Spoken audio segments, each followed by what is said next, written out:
Hey, it's Steve and Joyce, and we are at Defiance Zoo in Tacoma. A beautiful day to introduce you to so many great animals. Including the polar bears. We're going to hang out with Boris and Blizzard.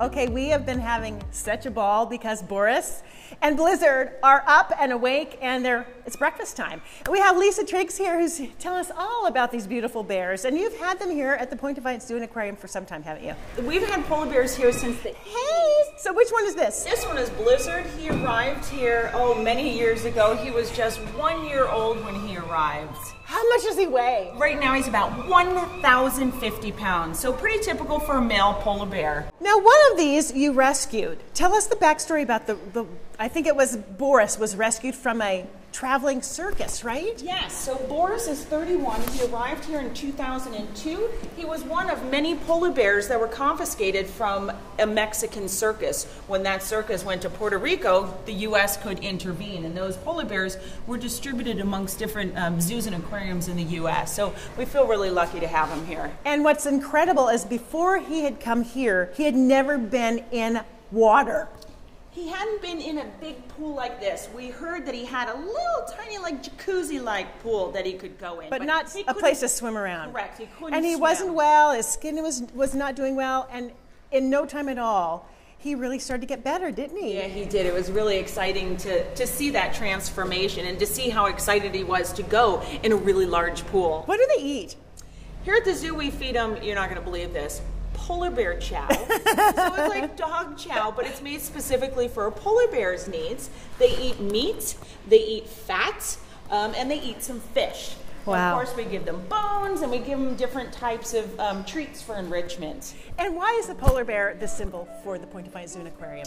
Well, polar bears are one of the symbols for climate change, Yeah. and it's so important because we know that climate change exists, and we pair up with Polar Bears International. We're one of the Arctic ambassadors for Polar Bears International.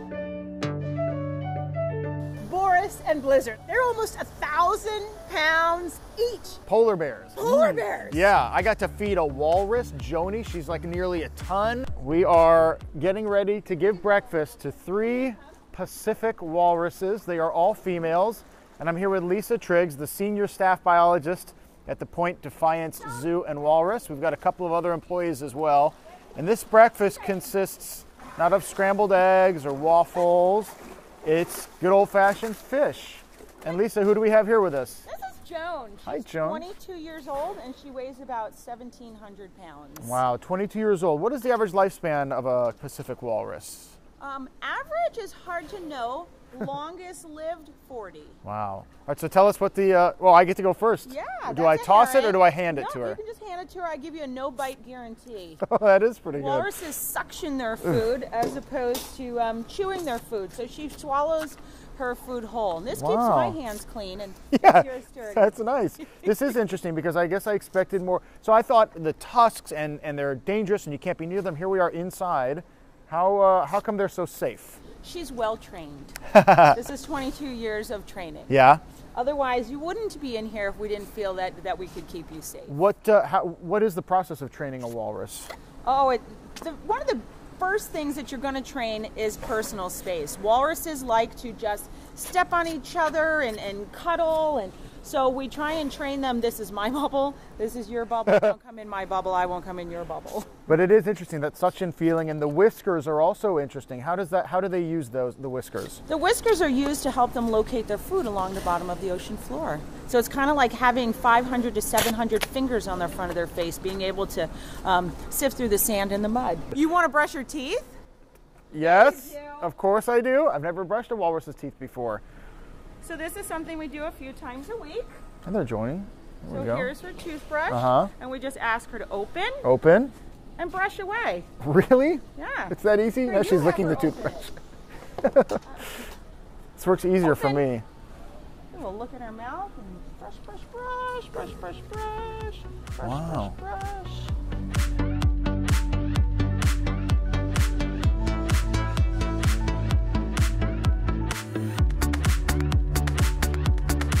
about those walruses? I think you still smell like I still do. I tried to wash a little bit, but the tigers too are just breathtaking. We want to talk tigers here because that's one of the most, I think, exciting and ferocious and a little bit mysterious and dangerous animals that we've got here. And Christy Webster is one of the staff biologists. Thank you so much for joining us this morning. Good morning. Thanks for being here. We appreciate it. Tigers? We have 2 tigers coming out. We actually have a total of 5 tigers here at Point Defiance. We've got our 2 sisters coming out here to enjoy some enrichment. Oh my gosh. So this is going to be Karana and Dari, and these girls are going to be turning 3 years old in October.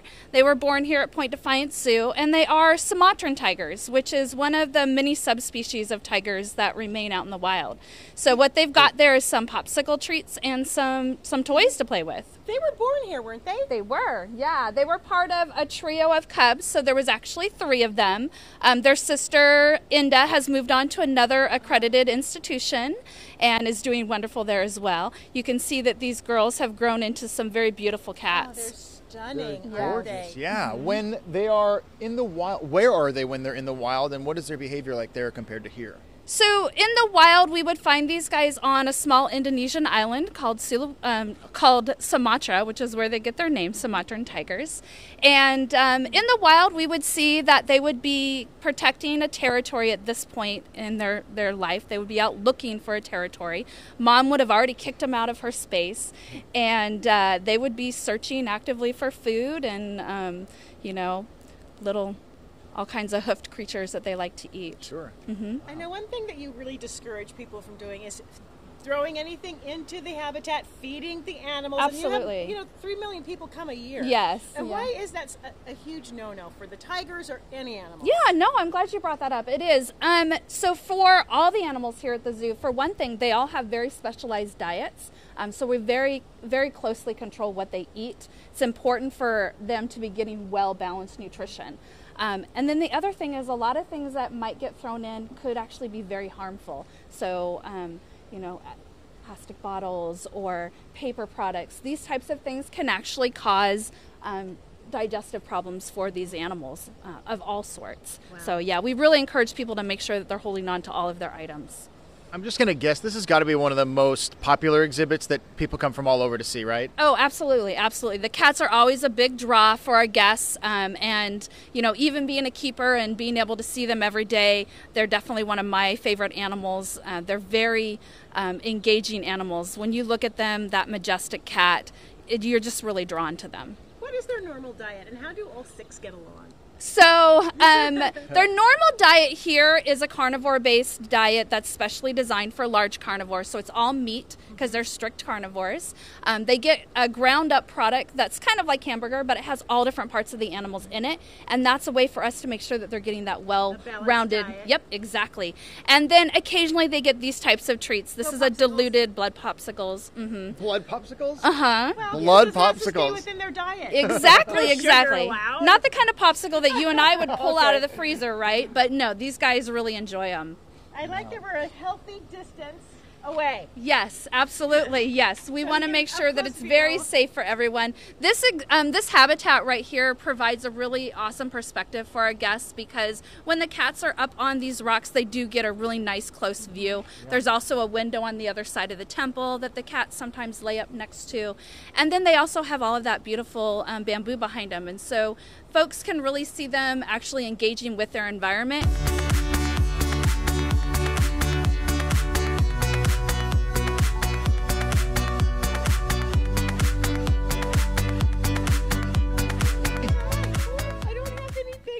And this is Maureen O'Keefe, one of the staff biologists, the senior staff biologist here in an area that you really make friendly for kids to see. How do you do that? We definitely do. Well, Tilly is a big part of our outdoor theater presentation. So we do programs on stage twice a day that people can come and enjoy and learn all about the animals, such as Tilly the aardvark here. They get to see her dig on stage, as well as lots of other friends of hers that are also in our program. People what's in your green little bucket there. Oh, look at this is really fun. I'm out. Out. Bunin out. What do you eat?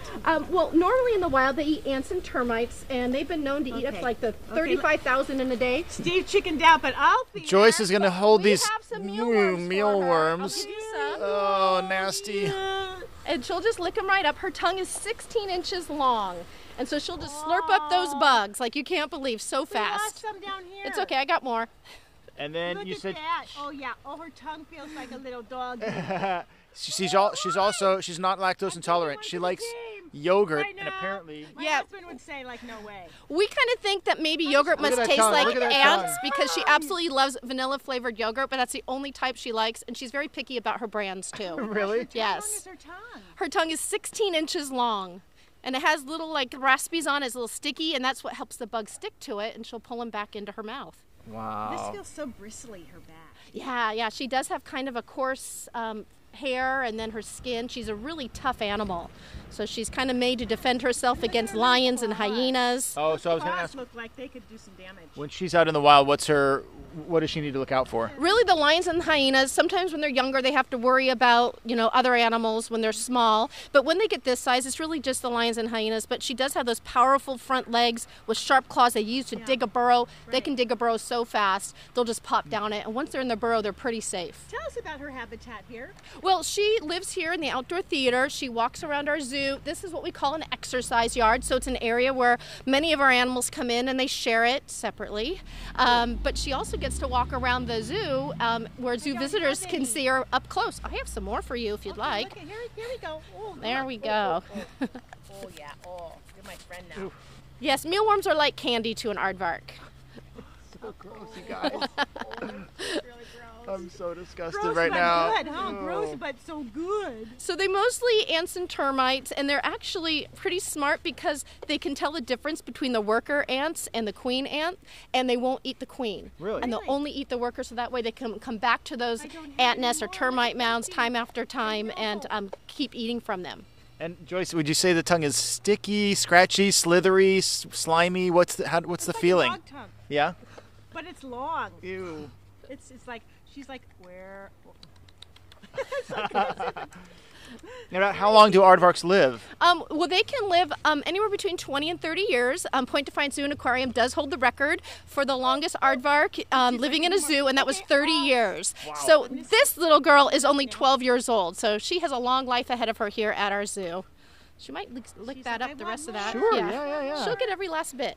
Look at that tongue. Can't you tell that I'm getting like a little bit nervous? No, I think, she's so used to everything. Over here? You're totally fine. All right. She's looking. When does she get full? I don't think she ever gets full.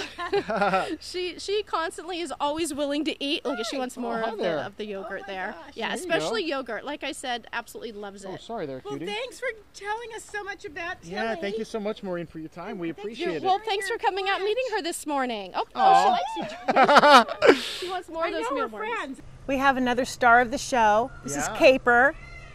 Hello. Caper is about, we think, a 13 or 14-year-old macaw who came here from a facility in Florida. And Adrian, his handler. Thanks for bringing him out to show us. This is an extra treat. He's just gorgeous. He's just beautiful, isn't he? So many of the animals here. The tigers, Look at were him. breathtaking. Just working that walnut. Isn't that crazy? So you guys, we've had so many highlights today, but I have to say my most favorite moment was our polar bears, Blizzard and Boris. I'm a little jealous. You got 1,000-pound babies. I love them. And for me, I would have to say the walrus. Feeding a walrus and just feeling that power, but also the sensitivity of those whiskers. Yeah. It was a different experience than I anticipated. That was a lot of fun. Yeah, and then we learned that the tigers, they keep them separate except for just the two sisters. And that They were they eat born blood popsicles. Yeah. Which is almost the most disgusting thing we had, except Joyce holding the mealworms for the aardvark with a 16-inch tongue. You didn't like that. Pretty icky. I'm not a bug guy. It was so much fun, you guys. Next time we'll have to switch places so you can come down here and have some fun. So I hope you guys have enjoyed it.